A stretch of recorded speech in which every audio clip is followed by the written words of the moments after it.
കാക്കാ നിങ്ങൾ നാളെ പാലക്കാട് പോയപ്പോഴല്ലേ നിങ്ങളെ തുണക്കാരൻ്റെ മകനൊരു പെണ്ണ് ചോദിച്ചു എന്നൊക്കെ പറഞ്ഞ് അത് പിന്നെന്തായി എന്താ പെണ്ണുണ്ട് പറഞ്ഞു?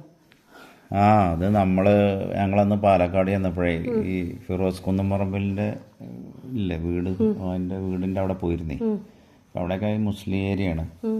അപ്പം ഞാനവിടെ ഒരാളായിട്ട് പരിചയപ്പെട്ടു, ബഷീർ എന്നയാളെ പേര്. അപ്പം ഞാനിങ്ങനെ ഇരുന്നപ്പോൾ അയാളോട് ചോദിച്ചു, അവരുടെ ഭാഷയിൽ ചോദിച്ചു, ആ ബഷീർക്ക, നിങ്ങളോട് ഒരു കാര്യം ചോദിക്കാനുണ്ട്.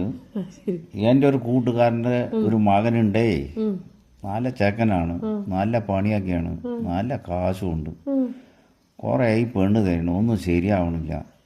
നിങ്ങളെ നാട്ടിൽ നിന്ന് ഒരു പെണ്ണ് കിട്ടുമോ ചെക്കന്?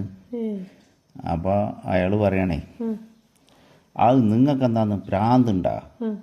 മണ്ണാർക്കാടൊക്കെ അട്ടപ്പാടിൻ്റെ അടുത്തല്ലേ, ഇവിടെ നിന്നും കുട്ടികളൊന്നും അങ്ങോട്ട് കെട്ടിക്കൊടുക്കൂല. ഇനി നമ്മൾ കെട്ടിക്കൊടുത്താൽ തന്നെ കുട്ടികൾ അവിടെ നിൽക്കുമോ? ഇതൊക്കെ ഒരു ജാതി ബേർലി പിടിച്ച മക്കളാണ്. പിന്നെ നമ്മൾ വെറുതെ പുലിവാലി കുടിക്കണം. എൻ്റെ അപ്പോ ഞാനൊന്നും അതിനില്ല. എന്നാലും നിങ്ങൾ പറഞ്ഞതല്ലേ, ഏതെങ്കിലും കുട്ടികളുണ്ടെങ്കിൽ ഞാൻ നിങ്ങളോട് പറയാ കേട്ടോളി.